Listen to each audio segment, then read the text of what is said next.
nga bulijjo ene alipota embera y'obudde omwanjuzi Agnes Nalukwago wano ku Bukedde TV. Enkuba yatonye ebitundu by'eggwanga ebitali bimu era ng'okusinziira ku alipoota gye twafunye weziwedde essaawa 3 ez'okumakya Jinja yawezezza milimiters 7 n'akatundu kamu so ng'ate Kampala yawezezza milimiters obutundutundu 8 olwo Kabale neweza milimiters obutundutundu 3. Kino no kiviiridde ku mukubo gw'okuba okubanga gusaasaanidde naddala mu bukiikaddyo bw'eggwanga lyaffe saako n'empewo enkalu ezikuntanga ziva mu ddungu lya Sahara saako ne mu ddungu lya Buwarabu okudda naddala mu bukiikakkono bw'eggwanga lyaffe ekiviiriddeko akasana okwaka nga bwekakubakubamu nga mwetobeseemu n'ekifu. Enkya ku makya tusuubira akasana okwaka nga bwekakubakubamu mu bitundu by'eggwanga ebisinga obungi so ng'ate olw'eggulo tusuubira oluwandagirize mu bitundu ebyo eby'omu buvanjuba saako n'ebyo eby'omu bukiikaddyo olwo mu bukiikakkono akasana kajja kwememula nga n'ebbugumu era waggulu lijja tukira ddala ku degrees 34 eyo mu Kotido so ng'ate ekibuga ekikulu Kampala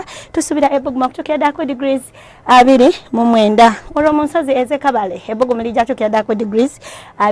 25. Ebibuga ebirala mu nsi ekibuga nga London ne New Delhi tubisuubira okuba ebyakidede so ng'ate mu Cape Town tusuubira akasana okwaka nga bwekakubakubamu nga n'ebbugumu mu Dubai lijja tukira ddala ku degrees 23. Leo betusobodde okufunayo okuva mu kitongole ky'eggwanga ekivunaanyizibwa ku mbeera y'obudde n'enkya tulindire wano obudde bwe bumu weeraba.